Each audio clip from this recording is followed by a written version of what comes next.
Focus study में आपका स्वागत है। पिछले क्लास में हम देख चुके थे कि किस प्रकार से कार्बन कंपाउंड्स को नाम दिया जाता है। जैसे हम पिछले क्लासेस में फंक्शनल ग्रुप्स का नेमिंग देखे थे, फिर साथ ही देखे थे कि किस तरह से संतृप्त और असंतृप्त हाइड्रोकार्बन्स को नामकरण देते हैं। वो सब देख चुके हैं, जिसका लिंक आपको डिस्क्रिप्शन में मिल जाएगा, आप देख सकते हैं उन वीडियोस को। आज हम देखेंगे कि जो रासायनिक नाम है, उन रासायनिक नामों के साथ साथ आज के क्लास में हम संरचना सूत्र और उसके साथ ही देखेंगे कि इलेक्ट्रॉन बिंदु संरचना किस तरह से तैयार होता है, तो उसके बारे में हम आज अच्छे से देखेंगे। तो चलिए शुरू करते हैं। सबसे पहले जैसा कि हमने पढ़ा था कि जो फॉर्मूला होता है एल्केन, एल्काइन, एल्कीन, ये सब का, वो CnH2n प्लस 2 एल्केन का, CnH2n एल्कीन का, CnH2n माइनस 2 ये होता है एल्काइन का। तो उस आधार पर हम कुछ भी बनाते हैं, जो भी स्ट्रक्चर। जैसे सबसे पहले तो फॉर्मूला लिखाता है, जिसको हम लोग बोलते हैं रासायनिक सूत्र। सबसे पहले देखेंगे रासायनिक सूत्र, जो हम लोग पढ़ चुके हैं। रासायनिक सूत्र, रासायनिक सूत्र में हम लोग सबसे पहले देखते हैं, सबसे सिंपल को उठाएंगे और उसी का रासायनिक सूत्र देखेंगे, साथ ही उसका यूपेक नाम, फिर देखेंगे कि उसका संरचना सूत्र, और फिर इलेक्ट्रॉन बिंदु संरचना किस प्रकार से होता है, उसको हम लोग समझेंगे। तो चलिए, रासायनिक सूत्र में हम अगर पिछले क्लास के अकॉर्डिंग चलें तो जो फॉर्मूला था एल्केन का, सबसे सिंपल को लेकर चलते हैं, सबका ऐसे ही होगा एल्केन का। तो CnH2n प्लस 1, तो यहां पर हम अगर 1 रखें तो यहां पर हो जाएगा 2 गुना 1 प्लस 1, सॉरी 2 होता है 2, तो यहां पर हो जाएगा CH2 प्लस 2, तो हो जाएगा CH4। तो इसका नाम फर्स्ट के लिए, एक कार्बन के लिए होता है मैथ, तो मैथ लिखे, और ये है एल्केन ग्रुप का, तो उसके लिए प्रत्यय लगेगा N, तो इसका नाम हो गया मेथेन। तो मेथेन इसका नाम हुआ। ये जो नाम है मेथेन, ये है इसका रासायनिक नाम, ये इसका रासायनिक सूत्र हुआ। ये जो है ये हुआ रासायनिक सूत्र, और इसको बोलते हैं रासायनिक नाम। रासायनिक नाम, इसको रासायनिक नाम बोला जाता है। और इसी का जो दूसरा नाम है, केमिस्ट्री के भाषा में इसको स्टैंडर्ड नाम से पुकारा जाता है IUPAC नेम। इसको IUPAC नेम के नाम से भी जाना जाता है, ये IUPAC नेम भी बोला जाता है इसको, या रासायनिक नाम, ये दोनों सेम चीज है, इसको इस तरीके से जाना जाता है। अब देखते हैं इस मीथेन का संरचना सूत्र कैसे होता है। संरचना सूत्र यानी कि स्ट्रक्चरल फॉर्मूला, संरचना सूत्र। तो देखिए, संरचना सूत्र में जब हम लोग देखेंगे तो सबसे पहले ये लिखा जाएगा CH4, तो CH4 लिखा जाएगा। तो यहां पर जो है कार्बन, कार्बन के साथ ये बॉन्डिंग को समझना है। तो इस बॉन्डिंग को समझने के लिए देखिए, कार्बन का जो परमाणु संख्या होता है वो होता है 6, C6। तो इसका जब हम लोग इलेक्ट्रॉन विन्यास करते हैं तो ये हो जाता है 2,4। पहला घर में 2 इलेक्ट्रॉन रह सकता है, दूसरे घर में 4। और ये कैसे बांटते हैं, इसको बांटने का जो फॉर्मूला है वो दिया था नील्स बोर ने। नील्स बोर नामक वैज्ञानिक ने इसे दिया था, और वो फॉर्मूला था कक्षों के आधार पर। जैसे इलेक्ट्रॉन के कक्ष होते हैं इस तरह से, यहाँ बीच में प्रोटॉन होता है और इलेक्ट्रॉन चक्कर लगाते हैं, तो इनको नाम दिया गया था K, L, M, इस तरह से नाम दिया हुआ था। तो हर एक कक्ष के लिए जो N का वैल्यू होता है, K के लिए 1, इसके लिए 2, इसके लिए 3, तो इस तरह से रहता था। तो यहाँ पर ये जो बंटवारा है ये हो कैसे रहा है, ये बंटवारा हो रहा है इस फॉर्मूले के आधार पर 2n² जो दिया था नील्स बोर ने। तो यहाँ पर n जब K घर के लिए होगा, जैसे इस घर के लिए, K कक्ष के लिए, तो n का मान लिया जाएगा 1, तो यहां पर हो जाएगा 2 गुना 1 का स्क्वायर। तो यहां पर मैक्सिमम इलेक्ट्रॉन इस घर में कितने रह सकते हैं वो इसी फॉर्मूला से पता चलेगा। तो चलिए देखते हैं। तो इसको जब हल करेंगे तो 2 गुना 1 का स्क्वायर, तो 1 का स्क्वायर 1, तो मैक्सिमम जो इलेक्ट्रॉन है वो 2 इलेक्ट्रॉन रह सकते हैं, इसलिए देखिए पहला घर में 2 है। अब दूसरे घर में कितने रहेंगे इसको पता लगाना है। तो इसको पता लगाने के लिए फिर से फॉर्मूला लगाते हैं, 2 एन स्क्वायर, तो एन के जगह में 2n स्क्वायर, तो इसके जगह में एन के जगह में रखेंगे 2 इंटू 2 का स्क्वायर, तो हो जाएगा 2 का स्क्वायर, तो 2 गुना 2 का स्क्वायर 4, तो आ गया रिजल्ट 8। तो दूसरे घर में जो है यहाँ मैक्सिमम 2 इलेक्ट्रॉन रह सकते हैं और यहाँ मैक्सिमम 8 इलेक्ट्रॉन, तो यहाँ पर 8 इलेक्ट्रॉन रह सकते हैं। तो इसी प्रकार से जो बंटवारा है इन कक्षों में इलेक्ट्रॉनों का इस प्रकार से होता है। तो इसी में देखिए ये जो हुआ ये आंतरिक कक्ष हुआ और ये हुआ बाहरी कक्ष।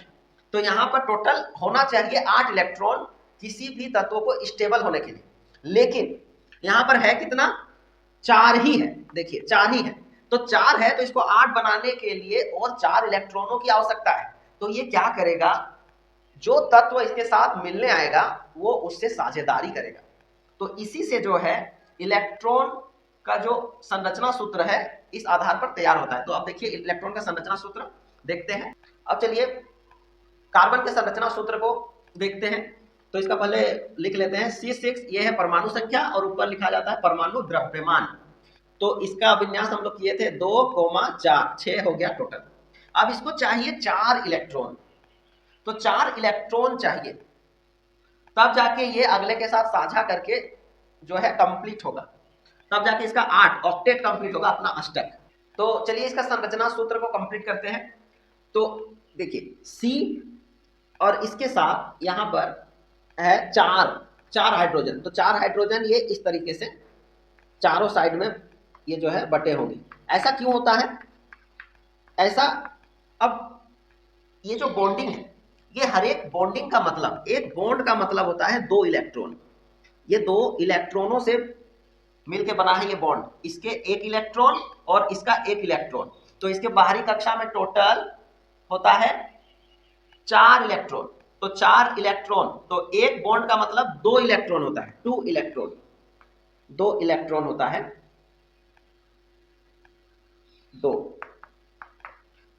तो एक बॉन्ड का मतलब 2 इलेक्ट्रॉन, मतलब H को भी देखते हैं। तो H का जो परमाणु संख्या होता है वो होता है 1, तो 1 होता है, तो इसके लिए पहला कक्षा में 1 है, तो इसको कंप्लीट होने के लिए और 1 चाहिए। तो 1 चाहिए, तो इसके लिए ये क्या करता है, 1 इलेक्ट्रॉन इसके साथ साझा करता है। तो देखिए ये तो हुआ संरचना सूत्र, कुछ ऐसे बनता है।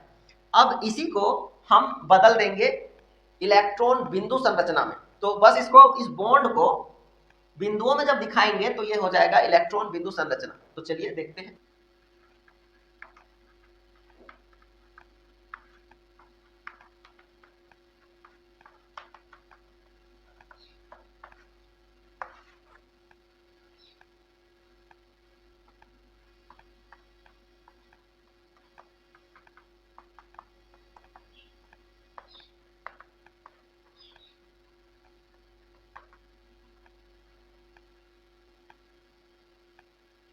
तो अब देखते हैं, ये रहा इसका यूपेक नेम, ये है संरचना सूत्र। अब इसका देखते हैं इलेक्ट्रॉन बिंदु संरचना किस प्रकार से होता है।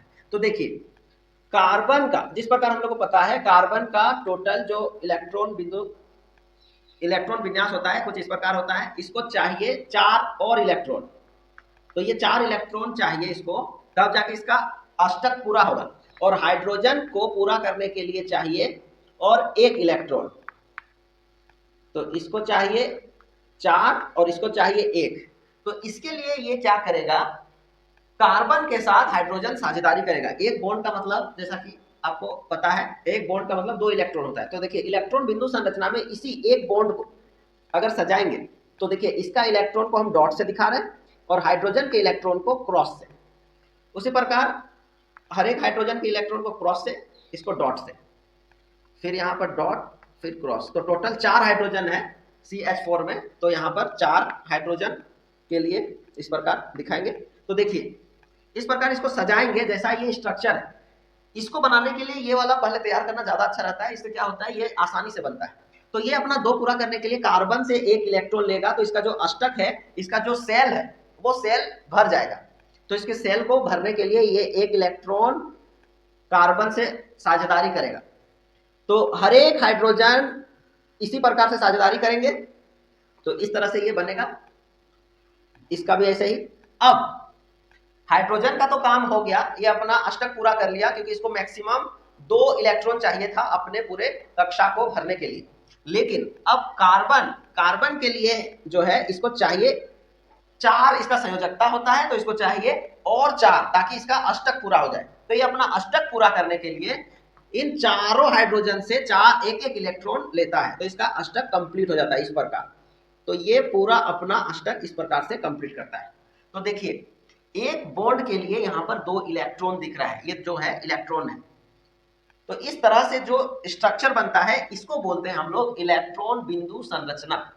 और ये जो आप देख रहे हैं ये है संरचना सूत्र, तत्व का ये है संरचना सूत्र, संरचना सूत्र, और इसको बोलते हैं इलेक्ट्रॉन बिंदु संरचना। तो आप इस तरह एल्केन, एल्काइन, एल्कीन इन सब का कर सकते हैं। जैसे यहां पर बस फर्क बस इतना हो जाएगा, जब आप एल्कीन का करने जाइएगा तो डबल बॉन्ड एक जगह आ जाएगा। जैसे C2H4 ये एल्कीन है, तो इसको जब करेंगे तो यहां पर एक बॉन्ड डबल बॉन्ड हो जाएगा। तो देखिए C और C के बीच डबल बॉन्ड, तो यहां पर 4 हाइड्रोजन। तो इस आधार पर पहले सजा लेना है, उसके बाद सजाने के बाद इस तरह से एक बॉन्ड के लिए 2 इलेक्ट्रॉन, 2 इलेक्ट्रॉन, तो 2 बॉन्ड के लिए 4 इलेक्ट्रॉन, इस तरह से आपको सजाने हैं। तो इस तरह से आप सजा के जो है इस तरह से इलेक्ट्रॉन बिंदु दिखा सकते हैं। एल्कीन का भी इसी तरह, एल्काइन का भी। तो एल्काइन में क्या होता है, यहाँ एल्कीन में डबल बॉन्ड था, तो एल्काइन में जो है यही चीज क्या हो जाता है, C2H2 हो जाएगा। तो यहाँ पर कार्बन और कार्बन के बीच ट्रिपल बॉन्ड दिखेगा। तो यहाँ पर टोटल जो इलेक्ट्रॉन होगा यहाँ पर 2, 4, 6, तो 6 इलेक्ट्रॉनों का आपस में साझेदारी होगा, और साथ ही जो है एक एक हाइड्रोजन। इसको मैक्सिमम, इसका मैक्सिमम जो है 4 बॉन्ड होना चाहिए कार्बन का, तो इस तरह से ये कंप्लीट होगा। और अगर फंक्शनल ग्रुप हो तो कैसा, तो फंक्शनल ग्रुप के लिए भी जो है वो कुछ इस तरह होगा। जैसे बॉन्डिंग अगर दिखाना हो तो CH3OH, कब यहाँ रहेगा COOH, कब रहेगा CO, तो कुछ भी रहे, कीटोन रहे, एल्डिहाइड रहे, चाहे कुछ भी रहे, तो इसका जो स्ट्रक्चर है इस प्रकार संरचना सूत्र दिखाने के लिए C लिखेंगे। उसके बाद टोटल इसके लिए 4 बॉन्ड चाहिए होता है। तो 4 बॉन्ड के लिए एक यहाँ हाइड्रोजन, एक यहाँ हाइड्रोजन, एक यहाँ हाइड्रोजन, और एक जगह हाइड्रोजन को हटा के OH ग्रुप है, तो OH ऐसे लिखिए।